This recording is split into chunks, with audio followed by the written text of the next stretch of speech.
Hey, what's up guys? Welcome back to Binging with Babish, where this week we are taking a look at Snoopy's Thanksgiving dinner, which I don't think is that bad as long as you eat around the black licorice jelly beans. I'm kind of a pink man myself. Just kidding, of course, we are making pumpkin pie and Snoopy's whole roast turkey. If your whole fresh turkey has one of those pop out when it's done things, take that out. We don't need that where we're going. And our first of many steps is to loosen the skin from the body of the turkey, which we're going to do by shoving our begloved digits between the meat and the skin until it resembles the skin around your elbows. Ugh. Sorry, that's gross. It's just the most accurate comparison I've got. Next up, we're combining about a quarter cup of kosher salt with maybe a tablespoon of freshly ground black pepper. We are seasoning the cavity and the meat underneath the skin. Then once all the meat is nice and seasoned and we've used up about 3/4 of the mixture, we're going to add about 1.5 teaspoons of baking powder to make a seasoning for the skin itself. This is going to lower the temperature at which the Maillard reaction occurs and give us a more brown skin. So once we've got every inch of this bird deeply seasoned and baking powdered, we're going to let it rest uncovered in the fridge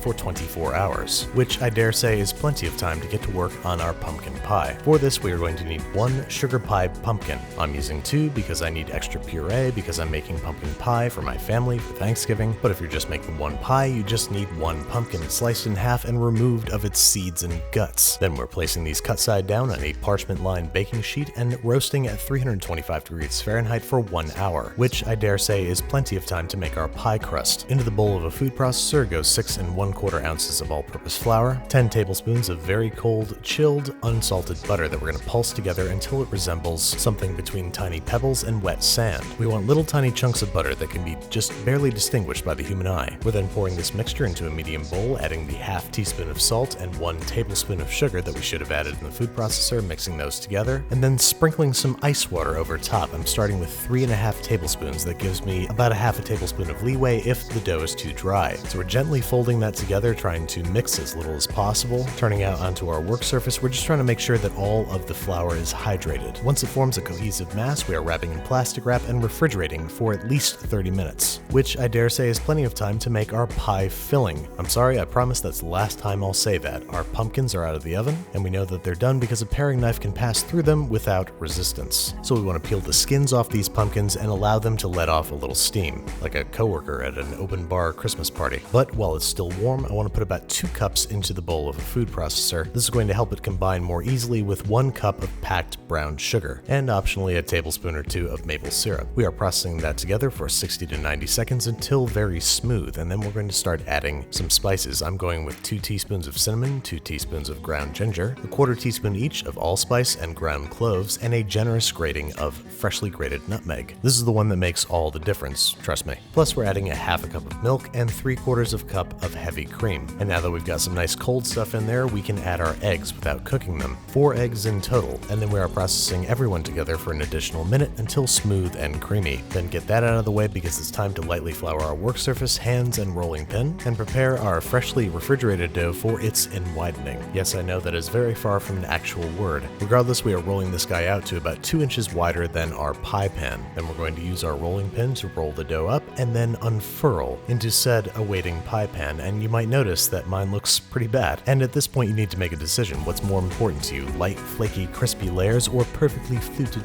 pastry? If your answer is the former, then patch it up as best you can and refrigerate for 15 minutes. Trust me, it's going to end up looking just fine. Poke a whole bunch of holes in the bottom with a fork, press down a layer of aluminum foil into the bottom of the pie crust, and fill with your desired pie weight. I'm going with brown rice. Then we are par baking this crust for 15 minutes at 400 degrees Fahrenheit on a preheated pizza stone. This is going to help accelerate the browning and prevent soggy bottoms. Then into our hot pie shell goes the pie filling. We're giving the whole thing a little tappy tap to get rid of any stubborn bubbles, and baking for about 25 minutes until the crust is brown and the filling is set but jiggly. Just a little jiggle, like that. Then we are refrigerating overnight. Now if you'll excuse me, I'm gonna go get some sleep.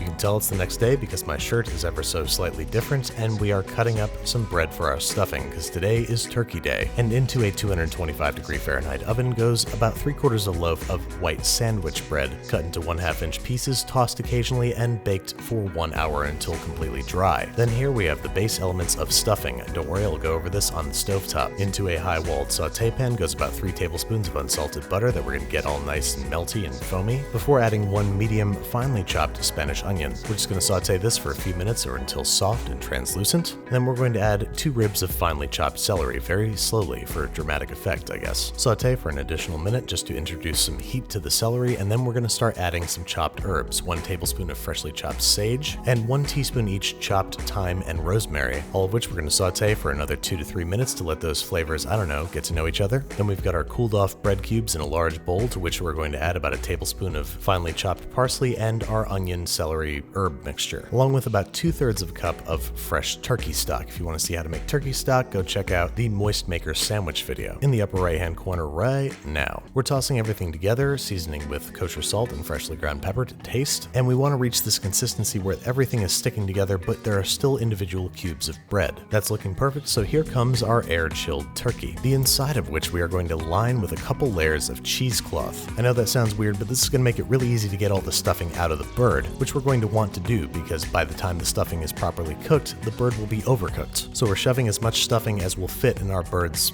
ass, I don't know what you call it, cavity, they both sound gross. Tying the cheesecloth shut behind it and then tying the legs over top using a piece of butcher's twine. Then it's time to set this guy up on a roasting rack, but what if you don't have one? Not to worry, like most problems in life, this can be solved with aluminum foil. We're just going to roll up some cylinders of aluminum foil and line the bottom of the pan just enough to elevate the turkey off the bottom of the pan. We are placing this breast side down for the first half of cooking and lining the bottom with bacon. I'm going to add a sort of cross strut here for additional turkey support, and into a preheated 325° Fahrenheit oven she goes for 2 to 2.5 hours until the thickest part of the breast registers 160° Fahrenheit. Just enough time to prepare for phase 2 of cooking, which involves the deployment of root vegetables, which it looks like Snoopy used to serve the turkey on. So we're placing these turnips, parsnips, carrots, and pearl red onions into a bowl, seasoning with kosher salt and freshly ground pepper, giving them a drizzle of vegetable oil, and seeing if we can toss them in a bowl that's too small for the job. Here we go. Alright, we lost a couple.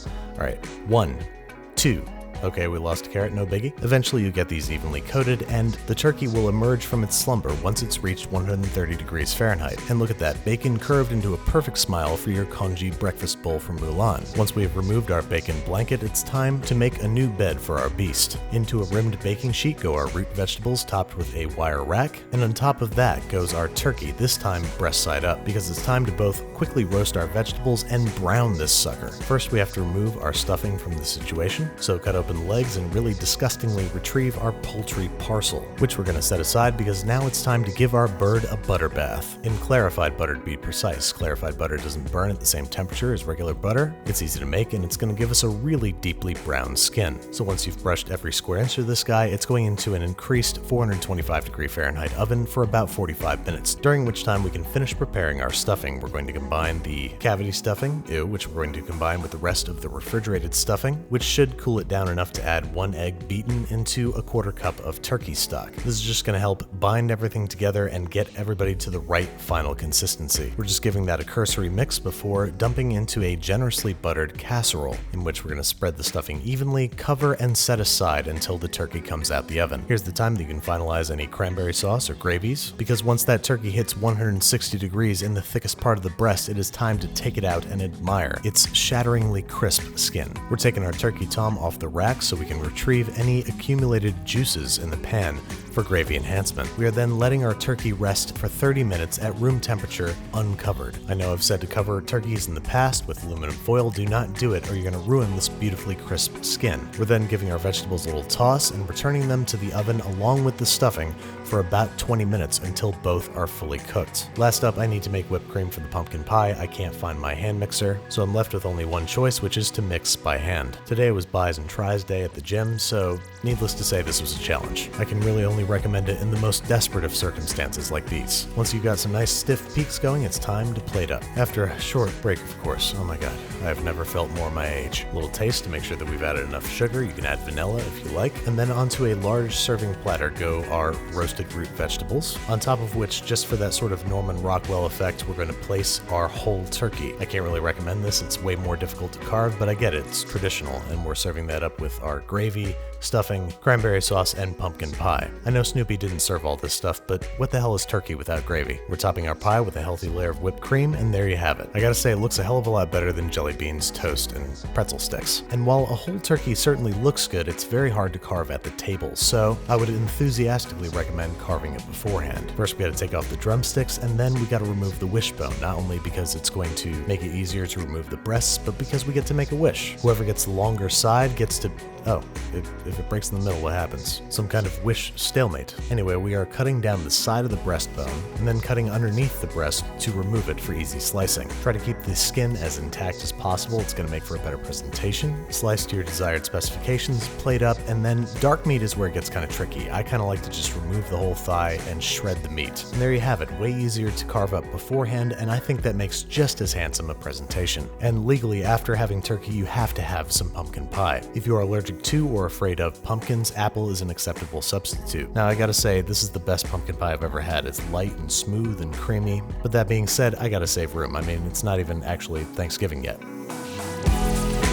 Hey guys, I just want to wish you a happy Thanksgiving and share the all-new Binging with Babish Spanish channel with you. The link is in this video's description. It's a place where you and your Spanish-speaking friends can enjoy overdubbed episodes of Binging with Babish every Wednesday. The Moist Maker episode goes live tomorrow. Check it out, have some turkey, have fun with your friends and family, and cook something for someone you care about.